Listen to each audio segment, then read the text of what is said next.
Welcome to the audio edition of St. Giles in the Word for October 7th, 2024. Our readings today come from the New International Version, and we are reading Revelation 2 and Exodus 33. We begin in the book of Revelation. To the angel of the church in Ephesus, write, These are the words of him who holds the 7 stars in his right hand and walks among the 7 golden lampstands. I know your deeds, your hard work, and your perseverance. I know that you cannot tolerate wicked people, that you have tested those who claim to be apostles but are not, and have found them false. You have persevered and have endured hardships for my name, and have not grown weary. Yet I hold this against you. You have forsaken the love you had at first. Consider how far you have fallen. Repent and do the things you did at first. If you do not repent, I will come to you and remove your lampstand from its place. But you have this in your favor. You hate the practices of the Nicolaitans, which I also hate. Whoever has ears, let them hear what the Spirit says to the churches. To the one who is victorious, I will give the right to eat from the tree of life, which is in the paradise of God. To the angel of the church in Smyrna write, These are the words of him who is the first and the last, who died and came to life again. I know your afflictions and your poverty, yet you are rich. I know about the slander of those who say they are Jews and are not, but are a synagogue of Satan. Do not be afraid of what you are about to suffer. I tell you, the devil will put some of you in prison to test you, and you will suffer persecution for 10 days. Be faithful even to the point of death, and I will give you life as your victor's crown.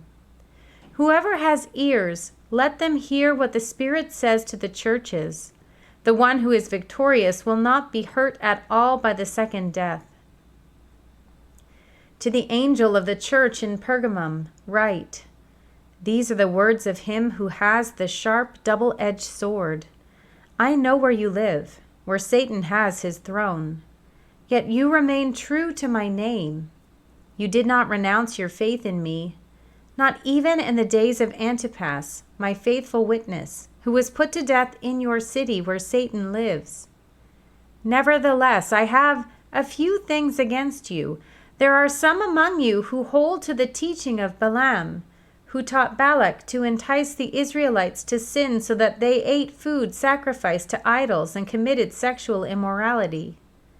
Likewise, you also have those who hold to the teaching of the Nicolaitans. Repent, therefore, otherwise I will soon come to you and will fight against them with the sword of my mouth. Whoever has ears, let them hear what the Spirit says to the churches. To the one who is victorious, I will give some of the hidden manna. I will also give that person a white stone with a new name written on it, known only to the one who receives it. To the angel of the church in Thyatira write, These are the words of the Son of God, whose eyes are like blazing fire and whose feet are like burnished bronze. I know your deeds, your love and faith, your service and perseverance, and that you are now doing more than you did at first. Nevertheless, I have this against you. You tolerate that woman Jezebel, who calls herself a prophet. By her teaching, she misleads my servants into sexual immorality and the eating of food sacrificed to idols. I have given her time to repent of her immorality, but she is unwilling. So I will cast her on a bed of suffering, and I will make those who commit adultery with her suffer intensely, unless they repent of her ways. I will strike her children dead. Then all the churches will know that I am he who searches hearts and minds, and I will repay each of you according to your deeds. Now I say to the rest of you in Thyatira, to you who do not hold to her teaching and have not learned Satan's so-called deep secrets, I will not impose any other burden on you except to hold on to what you have until I come. To the one who is victorious and does my will to the end, I will give authority over the nations. That one will rule them with an iron scepter and will dash them to pieces like pottery, just as I have received authority from my Father. I will also give that one the morning star. Whoever has ears, let them hear what the Spirit says to the churches." We turn now to Exodus 33.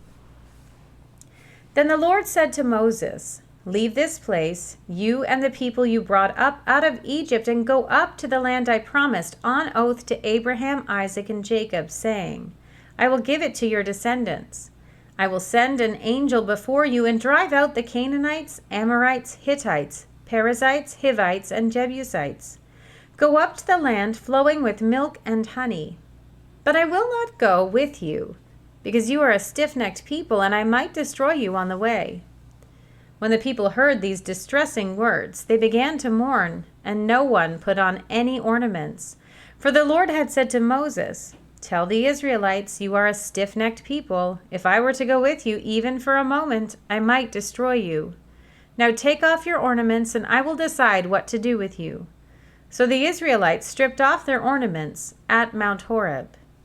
Now Moses used to take a tent and pitch it outside the camp some distance away, calling it the tent of meeting.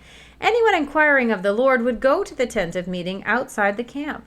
And whenever Moses went out to the tent, all the people rose and stood at the entrances to their tents, watching Moses until he entered the tent. As Moses went into the tent, the pillar of cloud would come down and stay at the entrance while the Lord spoke with Moses. Whenever the people saw the pillar of cloud standing at the entrance to the tent, they all stood and worshipped, each at the entrance to their tent. The Lord would speak to Moses face to face, as one speaks to a friend. Then Moses would return to the camp, but his young aide Joshua, son of Nun, did not leave the tent. Moses said to the Lord, "You have been telling me, 'Lead these people,' but you have not let me know whom you will send with me. You have said, 'I know you by name,' and you have found favor with me.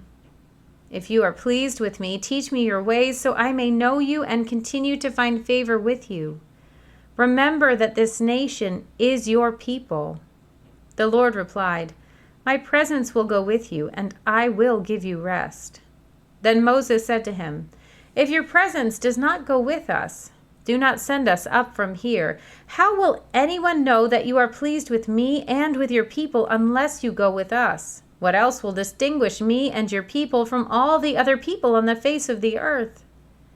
And the Lord said to Moses, "I will do the very thing you have asked, because I am pleased with you, and I know you by name." Then Moses said, "Now, show me your glory." And the Lord said, "I will cause all my goodness to pass in front of you, and I will proclaim my name, the Lord, in your presence. I will have mercy on whom I will have mercy, and I will have compassion on whom I will have compassion. But," he said, "you cannot see my face, for no one may see me and live." Then the Lord said, "There is a place near me where you may stand on a rock. When my glory passes by, I will put you in a cleft in the rock and cover you with my hand until I have passed by.